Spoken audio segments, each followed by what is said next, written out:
नई सुबह के आगाज के साथ स्वर्णिम टीवी हर रोज नए अंदाज में।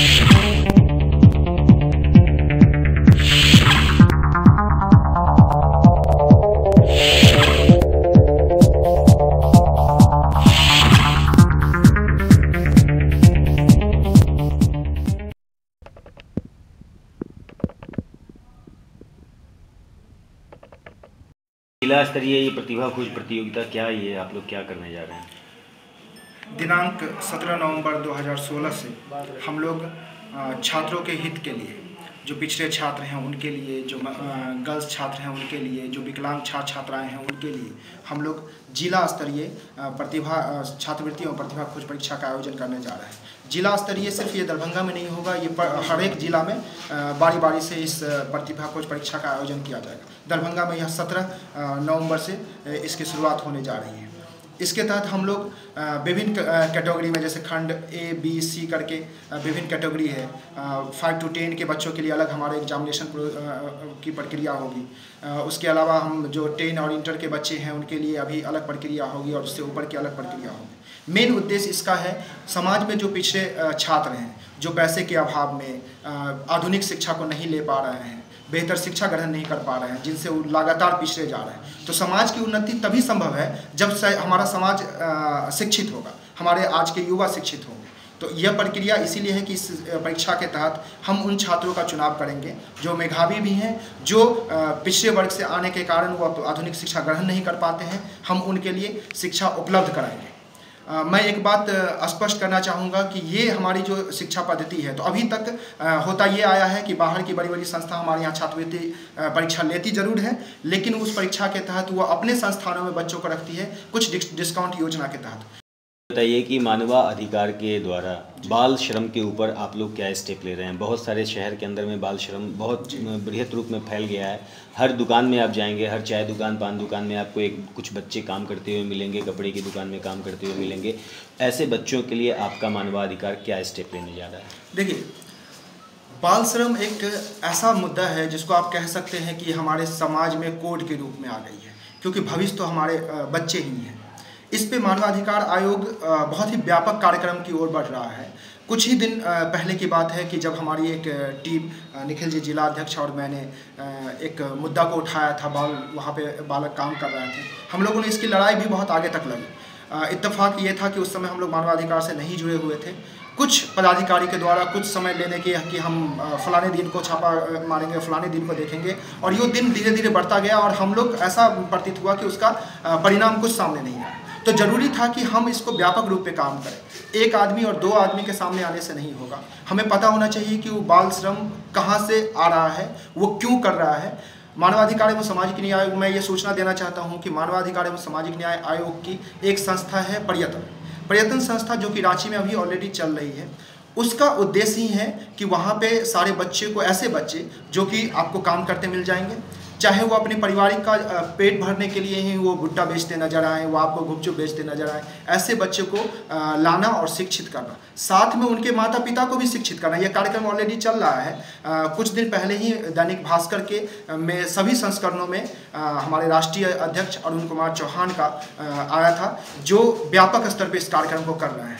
वो अपने एक आलिशान होटल को उन बच्चों के नाम कर दिए जो भुट्टा बेचते उनको नजर आए, जो आपको चिमनी पे ईंटा ढोते नजर आए, और उसकी जागरूकता चल रही है। वो स्कूल बहुत ही जल्द अपने बिहार के दरभंगा और विभिन्न जिलों में भी स्थापित होंगे। ने रोका, परेशान किया इस तरीके के लोगों नहीं, सबसे पहले कि हमारा इरादा साफ है, हम एक अच्छे काम के लिए बढ़ रहे हैं, तो हम इस बारे में कभी नहीं सोच रहे हैं कि हमें कौन से वर्ग रोकेंगे और कहाँ हमें दिक्कत होगी। हम सिर्फ हमारे यही सोचा है कि हमें एक बेहतर मुद्दों पे काम करना है, समाज से जुड़े मुद्दों पे काम करना है। भविष्य में जो भी परेशानी आएगी उसकी सामना करने के लिए हम और हमारा टीम तैयार है।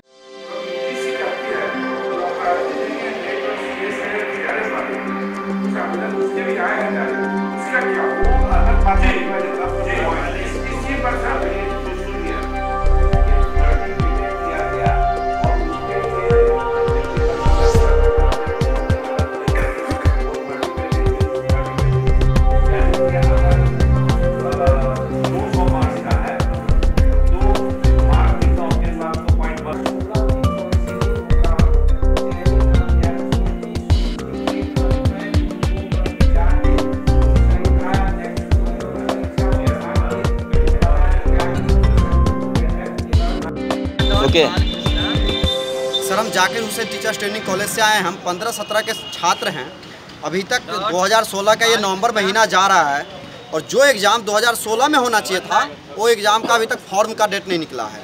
इससे पहले हम सभी छात्र ने VC के यहाँ 2-3 बार आवेदन भी दिया गया है, धरना भी दिए हैं कुछ छात्र लोगों ने, लेकिन अभी तक वो एग्ज़ाम का डेट नहीं निकाले हैं, फॉर्म का डेट नहीं निकाले हैं।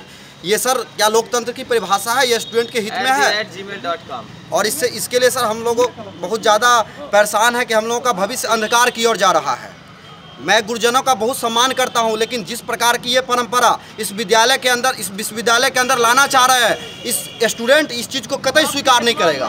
हम युवा होने के नाते कहते हैं कि VC महोदय को अविलंब जो 15-17 का स्टूडेंट है B.Ed का, उसके लिए अविलंब फॉर्म का डेट निकलवाया जाए और एग्ज़ाम लिया जाए अविलंब।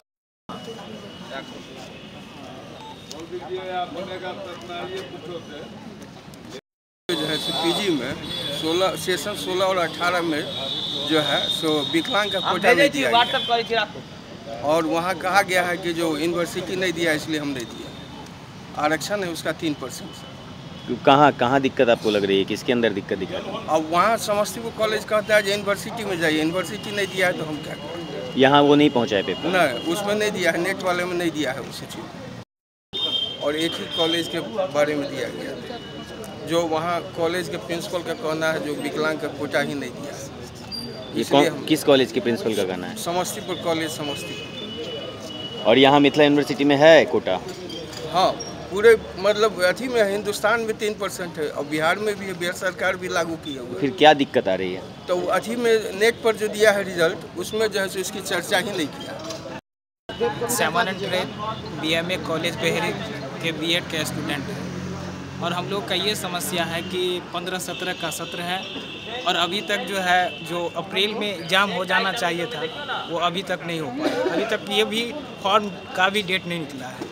इसलिए जो सरकार जो TET जो निकाल रहा है उसमें अभी चांस बन रहा है कि अपीयरिंग हो सकता है, इस पर सस्पिशन है। तो यदि हम लोग का फर्स्ट ईयर का एग्ज़ाम हो जाते हैं तो यदि अपीयरिंग करके भरा जाएगा तो हम लोग को भी चांस मिल सकता है। लेकिन ये फर्स्ट ईयर का एग्ज़ाम नहीं होने के कारण हम लोग का जितने भी स्टूडेंट हैं हो सकता है हम लोग को भविष्य जो है अंधकार में जा सकते हैं। यदि सर आज नहीं मिलेंगे तो हम लोग कल नीतीश कुमार के रैली में जाके आज भी 50 है, हम लोग कल 500 स्टूडेंट होंगे। VC साहब हाय हाय का नारा लगाएंगे नीतीश कुमार के रैली में और इसका जिम्मेवार VC साहब कुलपति महोदय होंगे। कुलपति महोदय इसका जिम्मेवार होंगे जी। सर ऐसा है कि हम लोग B.Ed के 2015-17 के छात्र हैं और हम लोग का एग्जाम नहीं हो रहा है, 2016 इंड होने जा रहा है, जिस कारण से हम लोग आए हैं VC महोदय से मिलने के लिए। तो गेट पे ताला मार दिया गया है, बोला कि VC महोदय नहीं मिलेंगे। क्या VC महोदय से मिलने स्टूडेंट अपनी समस्या को लेकर के नहीं आएगा तो क्या यहाँ चोरू चकाएगा क्या? ये लोकतंत्र की परिभाषा है सर। हम लोग आए हैं, गेट बंद कर दिया गया है, अंदर से यहाँ बात करा और कर्मचारी से क्या हम लोग का अधिकार नहीं कि हम लोग बात करेंगे। जेल थोड़े है कि कैदी बाहर से बात करेगा, कैदी अंदर और उसका जो आदमी मिलने जाता है बाहर से बात करता है। क्या जेल खाना है या विश्वविद्यालय है सर? जरा मैं अभी मीडिया के माध्यम से जरा सर मैं मीडिया के माध्यम से मैं अपने बातों को आगे पूछना चाह रहा हूं कुलपति महोदय से कि क्या ये परिभाषा है लोकतंत्र की? विश्वविद्यालय का ये रूल है क्या कि स्टूडेंट VC से नहीं मिल सकता है? अगर बता दिया जाए तो हम लोग आगे जाएंगे। बोला गया था जो 4-5 आदमी ही मिलिए, हम लोग नाम लिख के भी दिए, उसके बाद भी पूरे प्रोटोकॉल पूरे नियम के साथ, लेकिन उसके बाद भी कुछ ऐसा नहीं किया जा रहा है, गेट बंद कर दिया जा रहा है, जो कतई किसी भी दृष्टिकोण से सही नहीं है, किसी भी पैमाने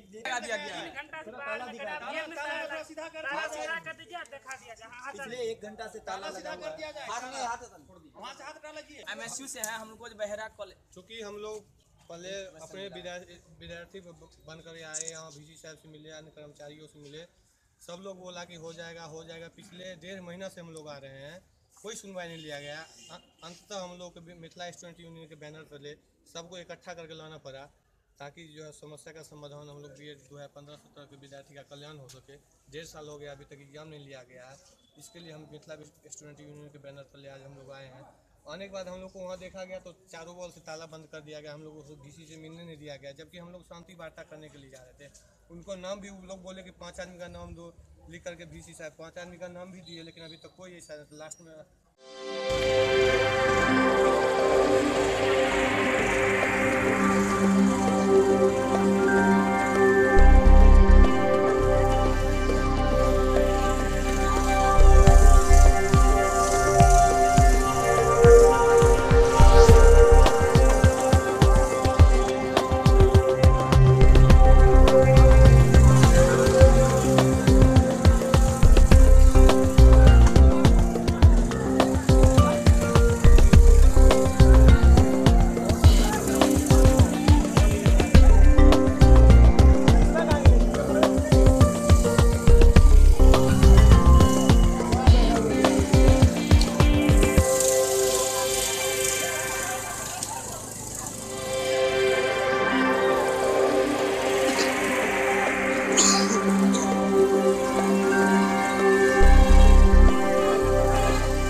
रहा था, बच्चे लेडीज लोग खाना बना रही थी, वहीं से चिंगारी एक उड़ा, पन्नी पे गिरा, छप्पर पन्नी की जो थी दीवार में उससे जो छप्पर धरा, उसके बाद आग। कब की बात है ये? कैसे वक्त लगा? क्या बजे लगा? ये आपको 1:30 बजे करीब लगा। हुआ है यहाँ पे अभी उसका पूरा ही नहीं किया जा रहा है, लेकिन प्रत्येक परिवार में करीब 1 लाख से ऊपर का नुकसान है। कैसे घर में आग लगा है? 6 घर है यहाँ पे। घर में पहले आग लगा था। अंजुम खातून, वो खाना बना रही थी? जी हाँ। वो कहाँ गई थी खाना बना रही थी? तो वो खुद बना रही थी। उसके बाद आग जल रहा था कहीं। आप कौन हुए? हम यहाँ के वार्ड सदस्य के पति हुए, मोहम्मद गुलजार, वार्ड सदस्य असगरी खातून। कौन से वार्ड में आता है? यह शहबाजपुर के वार्ड नंबर 9 में। जगह का नाम क्या है? चक जमाल। ये आग कैसे लगी? पीछे से, घर के पीछे से आग लगी, पता नहीं चल पाया क्या चीज़ लगा क्या चीज़ नहीं, लेकिन हम लोग जब तक ऊपर में काम कर रहे थे, जब तक आग देखिए, जब तक दौड़े तब तक आग बहुत ज़्यादा हो गया आगे। फिर हम लोग बुझाने का बहुत कोशिश किए, 2 कल से पानी लिए, जब तक नहीं हो गया, नहीं हो पाया, बुझा नहीं पाया। फिर आगे चल के फायर ब्रिगेड में मंगाना पड़ा पानी का। बड़े बाबू आए आधा घंटा के करीब में, फायर ब्रिगेड मंगाए, पानी मंगाया, तो आग में ताप जाए। कोई सामान बचा भी है कि सारा सामान चल गया। 6 रूम का, 6 घर का, 2 होटल था, 2 दुकान और मतलब 4-5 घर, 4 घर था और 2 मकान, ठीक है, सारा जल चुका। मतलब कुल 6 लोगों का नुकसान हुआ है? जी 6 लोगों का नुकसान। तो ये सारे के सारे सामान जल चुके हैं या कुछ भी बचाया गया है? कुछ भी नहीं बच पाया, सारा का सारा जल। क्या नाम है आपका? में आग लग गया। कैसे आग लग गई? पीछे की ओर से आग लगा एक घर से और दूसरे घर में सारे जलते गए। बचाने की बहुत कोशिश की, लेकिन बचा नहीं। कोई भी सामान नहीं बचा? कोई सामान नहीं बचा, सारा का सारा उसी में रह गया। कितना परिवार को नुकसान पहुंचा है? यहाँ पे 6 परिवार को नुकसान पहुंचा है, एक घर से। जी, ये आग कैसे लगी, कुछ जानकारी? कुछ पता नहीं चला। आपका क्या क्या नुकसान हुआ? हमारा होटल का कुल सामान जल गया। क्या नाम है आपका? मोहम्मद अनवर। कहाँ से हैं? जी, कहाँ रहते हैं आप? मैं जमाल चक में ही रहता हूँ। बोलिए। बहुत हमारे घर के पीछे से कहाँ से आग लगा, नहीं लगा, हम देखे नहीं। हम लोग जो है सब भागने में थोड़ा सा दिक्कत हुआ, ऐसा आग लगा कि निकल नहीं पाए। फिर भी उस तरफ हाथ देखिए जख्म हुआ, जख्मी है, तरफ के भागने में बच्चा जितना कपड़ा लगता जितना था सब कुछ नहीं निकल पाया। हम लोग परेशान होकर के जो है। कोई सामान बचा पाए या नहीं बचा पाए? कुछ नहीं बचा, पैसा उसा कुछ नहीं बच पाया।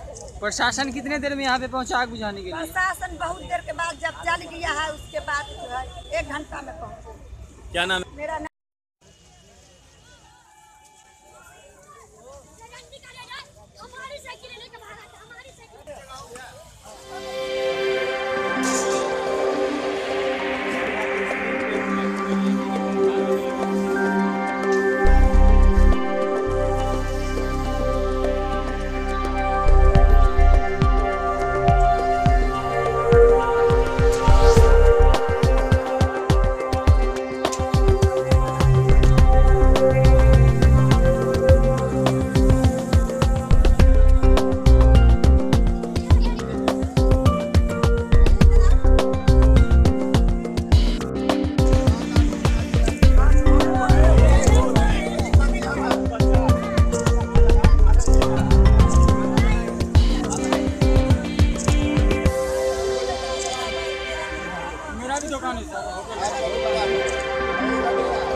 पंचायत के लोग हैं और घटना का कोई कारण नहीं समझ में आ रहा। मोटा मोटी देखने से ये लग रहा है कि चूँकि खाना बनाने का समय था और सारे फूस के ही घर थे, तो उसी के कारण जो है कहीं कोई चिंगारी उठती है, जैसे कि आग लगी हुई है। वीडियो साहब भी आ चुके हैं, सीओ साहब भी देख चुके हैं और चूँकि सरकारी ज़मीन पर है, तत्काल हम लोग इसमें चूल्हा की व्यवस्था हम लोग कर रहे हैं और बाकी सरकारी स्तर से जो भी आपदा का जो नियम होगा, उस नियम के तहत जो भी इनका बनेगा वो इन लोगों को बताएगा। एक सेकंड सर, एक सेकंड। सावाजपुर पंचायत से जैसे ही सूचना मिली यहाँ पहुँचा। तत्काल तो सबसे पहले आग पर काबू पाया गया है। आग पर काबू पाने के बाद तत्काल राहत हम लोग देख रहे हैं और सरकारी प्रावधान के अनुसार जो भी होगा। ये कितने परिवार का नुकसान हुआ है यहाँ? 6 परिवार मोटामोटी अभी यहाँ 6 परिवार। किसी की जान की भी क्षति पहुँची है या सिर्फ माल सामान का ही नुकसान? व्यावसायिक प्रतिष्ठान भी थे इसलिए वही से नुकसान हुआ है, जानमाल की कोई क्षति नहीं। अच्छा, बोले इन लोगों के सारे 6 परिवार को मिला के लगभग क्या नुकसान हुआ, कुछ आंकड़ा लगाया जा सकता है? सब अपना अपना दिए हैं। कुछ लोग तो जो घरेलू सामग्री रहते हैं वही तो फर्दर इनके लिए क्या किया जा रहा है? तत्काल तो जो आग पर काबू पाने जो सरकारी प्रावधान में जो चीज़ आएगी मिलेगा, जिलाधिकारी आ रहे हैं। ये सब बात है। सबसे पहले तो हम लोगों के गार्जियन है, पूर्व एमएलसी है और अभी वर्तमान में प्रदेश महासचिव के पद पर मनोनयन हुए हैं माननीय मुख्यमंत्री को मैं धन्यवाद देता हूँ और युवा जनता दल यूनाइटेड की तरफ से मैं इनका सम्मान करता हूँ।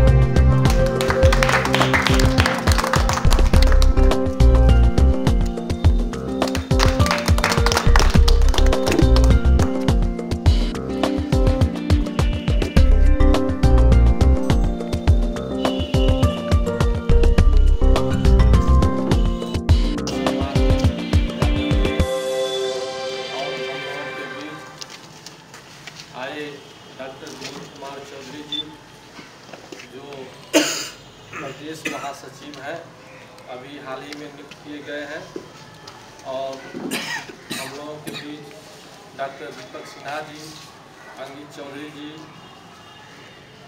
कीरतपुर के प्रखंड अध्यक्ष हैं रशीद साहब और जिला के उपाध्यक्ष हैं कुंदन कुमार सिंह जी और मीडिया के हमारे प्रभारी राम यार जी और बहरी प्रखंड के अध्यक्ष प्रेम जी। भाई इकबाल साहब बैठक युवा जनता दल के तमाम क्रांतिकारी साथी, भाई दीपक जी, भाई अंकित चौधरी, आप लोग बहुत देर से यहाँ बैठे क्योंकि मैं दूसरी बैठक में था और जब इकबाल भाई ने फोन किया तो बैठक छुट्टी लेके आया। आज की बैठक में हमको एक ही बात पर विमर्श करना है। निश्चय यात्रा जो मुख्यमंत्री जी का हो रहा है, वो यात्रा में आप ही की आशा भाजपा का, उस यात्रा को आप कैसे सफल करेंगे? और एक बात समझिए,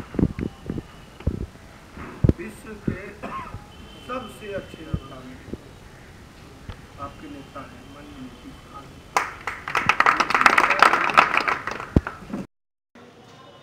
जिस प्रकार से सूबे के मुखिया आदरणीय श्री नीतीश कुमार ने अपनी 7 निश्चय को ज़मीन पर उतारने का वादा किया था बिहार की आवाम से, उसी ज़मीनी हकीकत को वो जानने के लिए जनता के बीच आ रहे हैं कि क्या हमने जो लागू किया है 7 निश्चय में से कुछ निश्चय वो धरातल पर है, कहीं जनता को कोई कठिनाई तो नहीं हो रही है।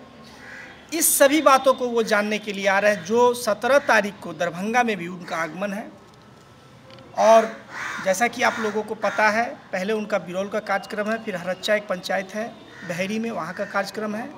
उसके बाद 2 बजे से दरभंगा पोलो मैदान में सभा को वो संबोधन करेंगे। हालांकि उनका सरकारी कार्यक्रम है लेकिन हम सभी युवा साथी जो हमारे संगठन के लोग हैं, माननीय मुख्यमंत्री को और उनके मनोबल को और ज़्यादा बढ़ाने के लिए हम लोग चरणबद्ध तरीके से लगातार मीटिंग कर रहे हैं। और आज जो मीटिंग जो हम लोग रखे हैं, उस मीटिंग का उद्देश्य ही यही है। मुख्य रूप से निश्चय यात्रा जो हमारे 7 निश्चय निश्चित किया गया है माननीय मुख्यमंत्री श्री नीतीश कुमार जी के द्वारा, उस पर कार्यक्रम चल भी रहा है और उसको जनता को समझाने के लिए कि साहब इसमें क्या क्या काम हो रही है। 7 निश्चय में जैसे हर घर में नाली, हर घर पक्का सड़क, क्या कहते हैं स्टूडेंट को सुरक्षा बल पैसे का और आरक्षण औरतों को, ये सब बातें समझाने के लिए ये चेतना सभा का नाम दिया गया है।